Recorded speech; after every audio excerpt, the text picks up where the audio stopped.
বাসায় আসছে মেহমান আর বাসায় মেহমান থাকলে কোনো কাজই ঠিক টাইমে হয় না। কারণ হচ্ছে গল্প, আড্ডা এগুলো দিতে, দিতেই সময় চলে যায়। আমার তো এই অবস্থায় যাচ্ছে এখন ২-৩ টা দিন। কারণ ওদেরকে কাছে পেয়ে এত আলাপ, এত গল্প মানে কি বলবো? মানে কাজের সময় কাজই করি না। সারাক্ষণ শুধু গল্প করা, আড্ডা দেওয়া, মজা করা এগুলোর মধ্যে আমার সময়গুলো কেটে যাচ্ছে। Hello everyone, good morning. Welcome back to my new blog. কি অবস্থা সবার? সবাই কেমন আছেন? আমি আশা রাখতেছি সবাই ভালো আছেন। আর আমরাও ভগবানের আশীর্বাদ আর আপনাদের ভালোবাসায় ভালোই আছি। আজকে হচ্ছে একাদশী, সেজন্য ঘুম থেকে উঠে আগে আমি হচ্ছে রুম-টুম গুলো মুছে নিতেছি। ঘুম থেকে উঠে অফ ক্যামেরাতে বিছানাগুলো গুছিয়ে নিয়ে এবার হচ্ছে আমি রুমগুলো মুছে নিচ্ছি। রুমগুলো মুছে আমি স্নান করে নিবো আর আমার ননদিনী পূজাটা দিয়ে দিবে।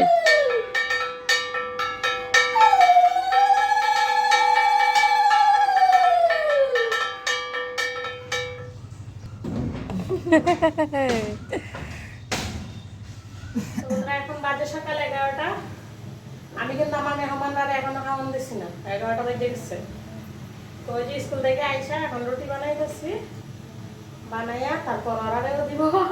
রুমগুলো মুছে স্নান করে আইসা 10 মিনিটের মধ্যে আমি রেডি হয়ে চলে গেছিলাম মেয়ের স্কুলে। এখন হচ্ছে মেয়েকে স্কুল থেকে নিয়ে আসলাম। মেয়েকে স্কুল থেকে নিয়ে আইসা এই তো হচ্ছে আমি সকালে নাস্তা বাস্তা করতেছি, কারণ আজকে যেহেতু একাদশী ওরা তো ভাত খাবে না, আবার আমার ননদ হচ্ছে রুটি টুটি কিছুই খাবে না, ফল খাবে। আমার দেবর আবার হচ্ছে রুটি খাবে। তো ওর বাবা কিন্তু সকালে ভাত খেয়েই অফিসে চলে গেছে, আর আমার ননদ যেহেতু ফল খাবে ওকে ফল দিব, আর আমার দেবর যেহেতু রুটি খাবে, আমার দেবর, আমি, আমার 2 মেয়ে আমাদের 4 জনের জন্য রুটি করে নিলাম। রুটি, আম আর হচ্ছে চা এগুলো দিয়ে এই খাবারটা খেয়ে নিবো। আর আমার ননদকে হচ্ছে আম দিছি, খেজুর দিছি আর হচ্ছে কাঁঠাল দিছি। তো চলেন সবাই মিলে আগে সকালে খাওয়া দাওয়াটা শেষ করি। আর আজকে সকালের খাওয়া দাওয়া শেষ করতে অনেকটা দেরি হয়ে যাচ্ছে। এখন প্রায় 11:30 বাজে, আমরা সকালে খাবার খাইতেছি। সকালে খাবার খাইয়া আবার ঝটপট দুপুরের জন্য গোছগাছ করতে হবে, কারণ বুঝে নেই এখন 11:30 বাজে মাত্র আমরা খাবার খাইতেছি। খাবার খাবো, সেই থালা বাসন গুলো ধোবো, রুম টুম ঝাড়ু দিব, তারপর আবার মানে রান্না বান্নার জন্য কাটাকুটি করবো, ধোয়াধুয়ি করবো। অনেকটা লেট হয়ে যাবে, তো সেজন্য আগে চটপট করে খাওয়া দাওয়া করে দুপুরে রান্নাটা বসিয়ে দেবো। সকালে খাবার খাইয়া এদিকে হচ্ছে এই যে আমার ননদ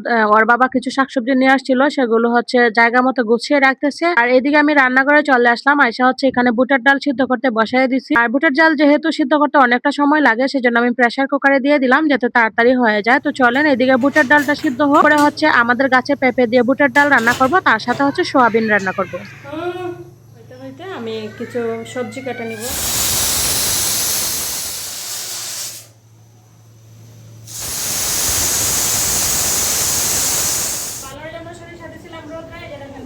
সরিষাগুলো আমরা বিচ্ছে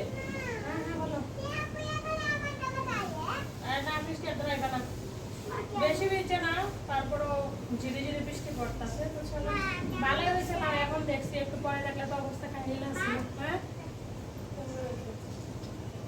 বড় মেয়ের অবস্থা এদিকে কি বানাইছে, টেন্ট বানাইছে। রাত্রি সবচেয়ে ভদ্র হয়েছে আমাদের রাত্রি, যে কি সুন্দর একা একা বৈশা রয়েছে। আর ও দেখেন কি করতেছে না। সরিষাগুলো ঘরে রাইখা আইসা এই তো এদিকে চলে আসলাম। সোয়াবিন গুলো একটু গরম পানিতে ভিজিয়ে রাখবো। গরম পানিতে ভিজিয়ে রাখলে সোয়াবিন গুলো অনেকটা ফুলে ওঠে আর খুব ভাল লাগে। তো আজকে যেহেতু নিরামিষ, তো সেজন্য ভাবলাম সোয়াবিন রান্না করি। এই যে এদিকে হচ্ছে বুটের ডাল আমাদের গাছের পেঁপে দিয়ে।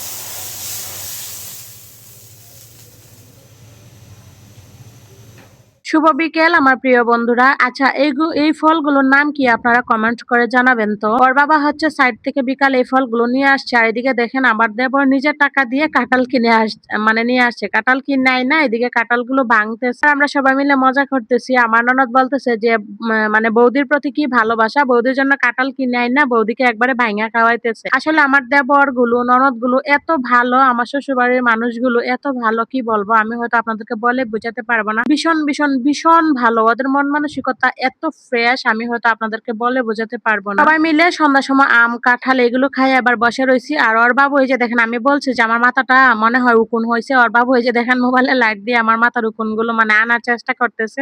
আর এভাবেই সবাই মিলে খুব আনন্দের দিনগুলো কাটতেছে। তবে যখন ওরা চলে যাবে এত পরিমাণে খারাপ লাগবে। বিশেষ করে আমার ২ টা মেয়ে, ওদের তো আরো বেশি খারাপ লাগবে। কারণ ওরা ওদের আঙ্কেলের সাথে অনেক মজা করতেছে। আমারই ভীষণ ভালো লাগতেছে। এটাও মাঝে মধ্যে ফিল করি ওরা গেলে কতটা কষ্ট হবে। আর ওদেরকে নিয়ে খুব ভালো সময় কাটতেছে এখন আমার। আর এই গল্প আড্ডার ছলে খাস তো সময় মতো কোনো কিছুই হইতেছে না। ভীষণ মজা হইতেছে।